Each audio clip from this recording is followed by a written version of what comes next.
I really never wanted to create a prescription. It wasn't something that I thought about, but after using the most popular prescription for 23 years, I kept having problems over and over and over again with not enough torque in the upper incisors.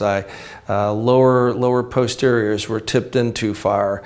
I could go on and on about where the problems were, but it seemed to me that if we were using a straight wire concept of treatment, I was doing an awful lot of bending to undo things that were done by a bracket system. And I went from that bracket system to the next most popular bracket system, and I saw problems with those. And I didn't see any answers. I used the vast majority of prescriptions until I finally decided that I needed to do something, and we developed our own prescription. The prescription is meant to get people, orthodontists, to finish cases in the shortest amount of time with superb functional finishing. And so we took into account all the things that I wanted and what would I want if I were a patient. So number one, we don't want to fill the slot.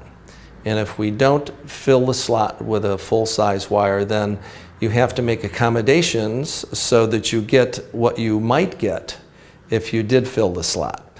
Also, had indications as to what could we use for anchorage. Everything that is undoable to an orthodontic patient, I have done to me. I have worn headgear, I've had brackets put on, I've had bands put on, I've had every kind of separator put on my own teeth.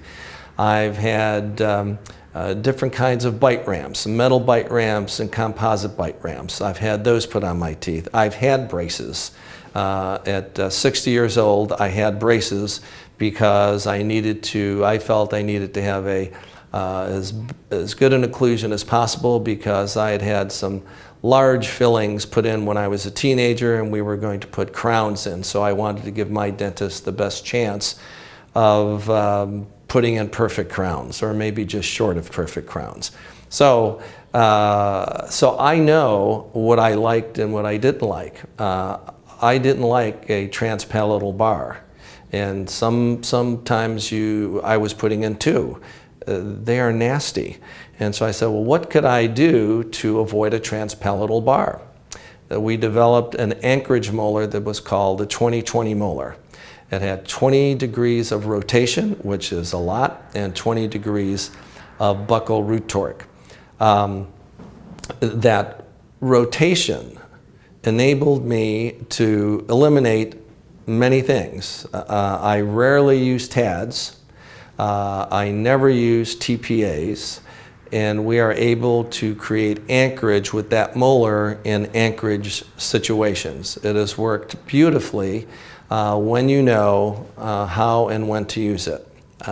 So each tooth I have thought of what do I need to get to full functional finishing in as short a time as possible. And we came up with the prescription, and Phoresident has, we've made some changes and some improvements to a prescription that I've had for 15 years, and I'm excited for what those changes are going to bring.